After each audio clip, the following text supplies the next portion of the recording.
which is First Things First State Board Chair Stephen Lynn.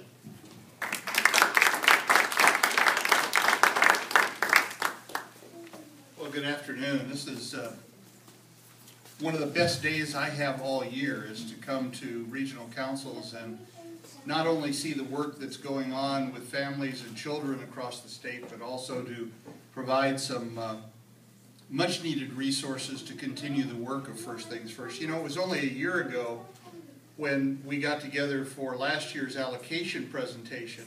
We didn't know whether we'd be around a year from now.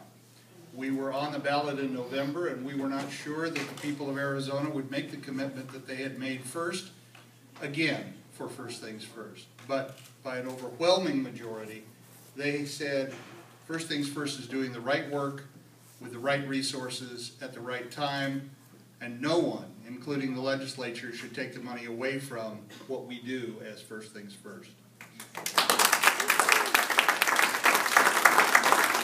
That's because all of you and your families and your friends and your neighbors and your circle of influence were able to go to the polls last November and make sure that that position was well heard by the state of Arizona. And I can't recall, since the inception of First Things First, a more tranquil legislative session than the last one. There wasn't one legislator who tried to get their hands on the money last time, and that was incredibly refreshing. You know, earlier I was thinking about all of the various things that First Things First does, and of course our motto is ready for school, set for life. But every year, even though the legislature doesn't necessarily try to take the money away, they do make it a little interesting for children 0 to 5 in the state. They make it interesting by either reducing or eliminating funding for certain programs that affect children, either in the health area or in the developmental areas. This year, they've made it particularly interesting because in addition to high-stakes testing, which all children are exposed to through the public schools, and charter schools as well, if children are not reading by grade level at 3rd grade, they will be held back for the first time, and it will be a mandatory hold. It won't be something that is subject to the discretion of either the parents or the school. So the stakes are even higher, that we get children to school ready to succeed, and that for the first 3 years of school, they are reading at or beyond grade level. This new law will clearly make the stakes even higher for our kids. You know, Scott spoke earlier about how these funds are helping hundreds of children and parents in Pima County through the strategies of quality first and professional development for teachers. And Christina talked about how FTF and our partners are helping more parents feel supported in their role as the child's first teacher. And because of those successes and others, we expect that First Things First statewide will make an enormous difference in the lives of all of the children. All of the children. Todos los niños. Cada niño. En cualquier parte del estado. Will benefit from what we do as an organization. So we're here today for 2 purposes. The first is to thank everyone in Pima County and the regions represented in Pima County who work so tirelessly to make early childhood nurturing and enriching for all of our children. This includes parents, early educators and health providers, community leaders, advocates, First Things First staff, and of course our regional council members.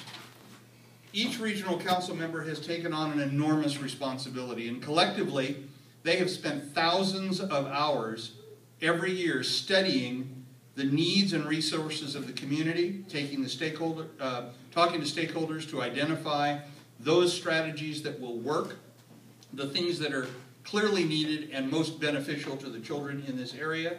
They've evaluated research-proven strategies that can improve the outcomes for our children, and in the end, putting forth their recommendations for consideration by the state board, and they do it as volunteers.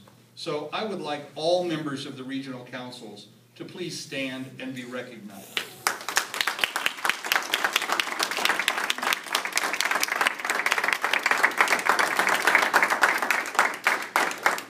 ladies and gentlemen, on behalf of First Things First and the State Board and all of the staff, I want to thank each of you for your tireless service on behalf of young children in the state of Arizona, and particularly in the Pima County region. Your leadership is a powerful reminder to everyone in this community that we share a responsibility to our youngest children to get them ready for school. And with your help, we will do so. The second purpose of these meetings is to present you with your 2013 Regional Partnership allocation. And each year, our 31 Regional Partnership Councils are presented with their share of the tobacco tax that they plan for and that they, and Vanna White showed up just on cue, you know, and her assistant, I might add. And so, as Scott mentioned earlier, it's quite an interesting sum of money, which I'll get to in just a second. But the planning work that is going to happen in the next 3 months, regional council members will build on the successes we talked about earlier, and will come up with the next set of priorities and things that need to be funded, which will have the greatest impact on school readiness for young children in the Pima County regions. So, I'm going to ask the members of the Central, South, and North Regional Councils who are with us today to come on up and join us. And what we're going to do for efficiency's sake is we're going to make the presentation combined rather than 3 separate presentations. But let me just give you some numbers. The first number I want to give you is that I want to reiterate the number that Scott mentioned earlier. This year, for 2013, the allocation for the 3 regional councils, and I will go to the decimal point, Scott, because every dollar counts, $16,309,180.